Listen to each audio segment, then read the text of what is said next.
David Letterman talked about the 10 named guests from the golden age that he really did not like.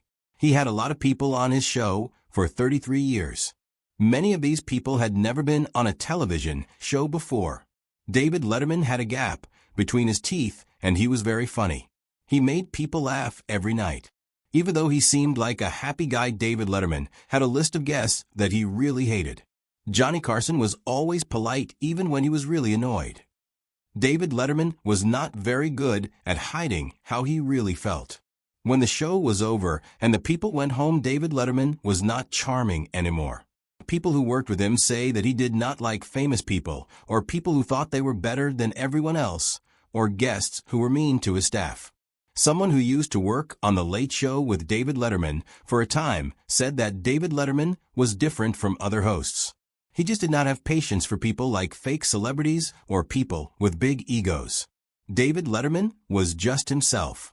That is what made him America's most honest host. The man tried his best. He just could not hide his feelings. He felt away, and it was pretty clear to everyone that the man was not okay. His emotions were over the place, and he did not know how to deal with them. The man felt things deeply, and it showed on his face. David Letterman started talking more about the famous people who made his job really tough. He would tell his friends and the people he worked with stories that showed a not nice side of some of the people that Hollywood loves. Number 10. Cher. Cher is a famous music and movie star. People know Cher for being very confident and wearing clothes. When Cher went on Letterman's show, it was always exciting to watch. One time in 1986, something happened that surprised everyone who was watching. Dave made a joke about Cher dating men who were younger than her. Then Cher looked at Dave and called him a bad name on live television. Cher did not hold back, said what she thought. The people watching laughed a little. They were not really sure if it was supposed to be funny or if someone was actually being mean. The people who worked behind the scenes knew it was not a joke. Someone who used to work on the show said that Cher came in with a mood, yelling at the people who worked there and complaining about the questions Dave was going to ask her before they even started talking. When she said something mean to him on television, she really meant it. After the show was over, Letterman told the people he worked with that Cher was very disrespectful and that it was not okay.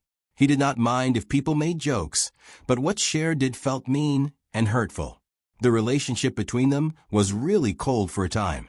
Cher did not appear on the show often anymore. Cher was not on the show much as she used to be. Number 9. Chevy Chase. He was one of the people on Saturday Night Live, and he made a lot of funny movies in the 1980s. So when he came on the show, it should have been really funny. People thought that Chevy Chase and Dave would have a time joking around together. That did not happen. The interviews with Chevy Chase were awkward. People felt uncomfortable watching them. Chevy Chase got upset easily when Dave made jokes. He seemed like he was getting angry all the time. The people who work on The Late Show think that Chevy Chase had an ego problem. One of the writers said that Chevy Chase always had to be the funniest person in the room. When Dave Letterman got laughs, Chevy Chase would get really upset. He would cut in when someone else was telling a joke or try to change the subject. There was one time in the 1990s when Chevy Chase was on the show, and it was really awkward. During a break, Chevy Chase supposedly said that Dave Letterman was trying to make him look bad on purpose. After that, Dave Letterman said, "How can someone who is a comedian be so bad at being a guest on a comedy show? He acts like the video games are a competition between us than something we do to have fun. The video games are supposed to be fun for the video games." Number 8. Madonna. She was a big deal in music when she went on Letterman's show in 1994. This interview with Madonna is still talked about today because it was so shocking. Madonna used a word on television 13 times. She would not leave the show when Dave told her to, and Madonna seemed to like making people feel weird. Madonna was the pop star in the world, and she did what Madonna wanted to do. People watching the show saw Madonna as a pop star, but the people working behind the scenes saw her as being really rude on purpose. One of the people who used to work with her said that Madonna was mean from the moment she got there, complaining all the time and treating the women who worked with her like they were her maids. When they were not filming, she would suddenly be nice. As soon as the cameras started rolling again, she would go back to being difficult. What really bothered David Letterman was figuring out that Madonna had planned the thing ahead of time. She wanted to cause trouble and get attention. She did not care if it hurt the show. After she was gone, Dave said that was not being a rebel. Madonna was just being rude, trying to get attention. The people who worked on the show saw the Madonna, and she was not a nice person. Madonna did what she did to get a reaction. It worked. Madonna got what she wanted. It was not a good thing. That was really disrespectful. She came to our show. She tried to embarrass us in front of everyone, and I will not forget what the show did to us. The show was our own, and she embarrassed us on our own show. Number 7. Joaquin Phoenix. This guy is a deal in Hollywood. People really like him as an actor. When he went on Letterman's show in 2009, he looked really different. He had hair and a big beard. He barely said anything that you could hear. Joaquin Phoenix said he was done with acting and wanted to make rap music. He looked really confused and uncomfortable on television. Joaquin Phoenix just did not seem like himself. Dave was trying to be kind and understanding. He thought Phoenix was really falling apart. Then Phoenix said that it was all fake. It was for a movie he was making. Someone who used to work with Letterman said that Letterman felt very bad. He felt like Phoenix used him. Letterman thought he was helping Phoenix because he was in trouble. It turned out it was all just a trick to get attention, and Letterman did not agree to be a part of it. The worst part was that Phoenix never said sorry to Letterman himself. Phoenix never personally apologized to Letterman. David Letterman said to the people who work for him, "I do not care how good a person is at acting. If they make me look stupid on my television show, then I will never like them again. They are finished with me forever. The people who do this to me, the actors who make me look bad, they are dead to me forever." Number 6. Shirley MacLaine. She was a star in Hollywood with a lot of great movies and many nominations for Oscars. Then something changed in the 1980s when Shirley MacLaine started to get into New Age spirituality. When Shirley MacLaine went on Letterman's show, it got really awkward because Shirley MacLaine would talk about the things she believed in, like living special kinds of energy. MacLaine would talk to people like they were not smart if they did not believe what she believed. She would talk down to Dave like he did not know anything about things. A person who used to work with her said she was mean to the staff too. She would tell the people who worked with her that their auras were cloudy or that they had energy. One time, in 1989, MacLaine said something to Dave during a break that really upset him. She told Dave that his spiritual vibrations were not good enough to have a conversation. After the show was over, Letterman said, "I do not care how movies MacLaine has made. I am not running a therapy session here. You should book someone who lives on planet Earth." Number 5. Crispin Glover. He is famous for playing people. The time Crispin Glover went on Letterman in 1987 is really well known. Crispin Glover showed up on the show wearing a wig and big shoes. He talked in a voice and did some crazy things. This situation with Glover started out looking like it was no deal, just a guy being a little weird. Then things took a bad turn when Glover almost kicked Dave in the head while they were talking. Somebody who used to work with Glover said that he was acting strange from the moment he got there.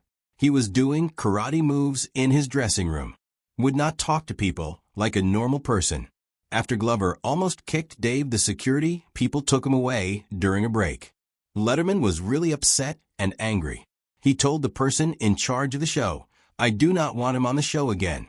I do not care what new movie Glover is trying to promote. If someone cannot behave like a person, then they do not belong on my show. I could have been seriously hurt tonight because of the way they acted on my show. My show is a place where people should be able to feel safe and behave like a person." Number 4. Harvey Pekar. He wrote this book called American Splendor. It was about his life in Cleveland, which is not exactly exciting, but he made it seem that way. Harvey Pekar would go on the Letterman show, talk about his life. He would just say what was on his mind. People thought it was funny. At first, everyone liked Harvey Pekar because he was so honest and straightforward. Dave liked having Harvey Pekar on the show because he was different from guests. Harvey Pekar was a regular guy, but he was also very funny in his own way. Pekar did not stick to being funny. He used Dave's show to say things about NBC and the company that owned NBC, General Electric. The interviews were supposed to be funny. They turned into fights about politics. This made the people in charge of the network very angry. Picard did not just say things about big companies. He said things about the people who worked at NBC. He said they only cared about making money. A person who used to write for the show said that Harvey would sit on Dave's couch and say mean things about the people who paid Dave. He would say these things in front of everyone. Picard would attack the people who signed Dave's paycheck. This was very bold of him. Number 3. Andy Kaufman. Andy Kaufman was a funny guy who liked to play jokes on people and make them wonder what was real and what was not. He had a fight with Jerry Lawler, and it was hard to tell if they were really fighting or just pretending. Andy Kaufman and Jerry Lawler went on the Letterman show in 1982. Things got crazy. Andy Kaufman got so mad that he threw coffee in Jerry Lawler's face. Dave tried to keep things under control on the show. Everything started to get out of hand really fast. What really got to Letterman was not the stuff that was happening on camera. It was that Andy Kaufman would not tell anyone if what was going on was actually happening, or if it was all an act, not even when they were not filming. A guy who used to work on the show said that Dave asked Andy Kaufman directly if the fight they had was real or not, and Andy Kaufman would not give him an answer about the fight. After the show, David Letterman felt really bad. He thought Andy Kaufman did not treat him well. David Letterman told the people who work for him that he did not trust Andy Kaufman anymore. The reason is that Andy Kaufman always did things that were not real. Andy Kaufman treated David Letterman like any person watching the show. He did not treat David Letterman like the person in charge of the show. This made David Letterman very upset because Andy Kaufman crossed a line that he should not have crossed. Number 2. Bill O'Reilly. Bill O'Reilly had a show on Fox News where he talked about politics from a point of view. He went on Letterman's show a lot in the 2000s. They were supposed to have discussions, like friends who do not agree on things. It did not work out that way. Bill O'Reilly and Letterman had arguments. Bill O'Reilly would not let Dave talk. He did not like it when people criticized him. Bill O'Reilly just kept talking, would not listen to what Dave had to say. The situation with O'Reilly was really bad because of the way he acted. A person who used to work with him said that Bill O'Reilly talked to Dave like he was a kid who did not know anything. Bill O'Reilly would not let Dave finish talking. He did not care about what Dave had to say. One time in 2006, when they were talking about the Iraq War, on television things got so bad that the people who worked there thought something terrible might happen. Number 1. Oprah Winfrey. Oprah Winfrey was an important woman on television, and people really liked her. A lot of people watched Oprah Winfrey's talk show during the day. When Oprah Winfrey went on the Letterman show, people thought they would see two famous television people talking to each other in a way. What people saw was Oprah Winfrey and Letterman being really awkward and uncomfortable with each other during the interviews. What really went on behind the scenes was pretty bad. A guy who used to manage the stage said Oprah showed up with a group of people, at least 12, who acted like they were guarding Oprah. They gave the crew a list of things they were not supposed to do. One of the rules was that staff should not look directly at Oprah unless Oprah talked to them first. A lot of people thought this was really rude and just not needed. The Oprah rules were a deal to many people, and they did not like the way Oprah and her team were acting. What really got to David Letterman was that he felt Oprah thought her show was better than his show. After she came on his show for the time, in the late 1990s, Dave told the person who helps make his show that he liked what Oprah had done, but he did not want to be treated poorly in his own place. David Letterman wanted to be treated with respect because it was his show. David Letterman's honest reactions made late-night television unforgettable. His refusal to tolerate difficult celebrities exposed the real personalities behind the fame. For 33 years, Dave entertained millions while quietly keeping score of Hollywood's worst behavior.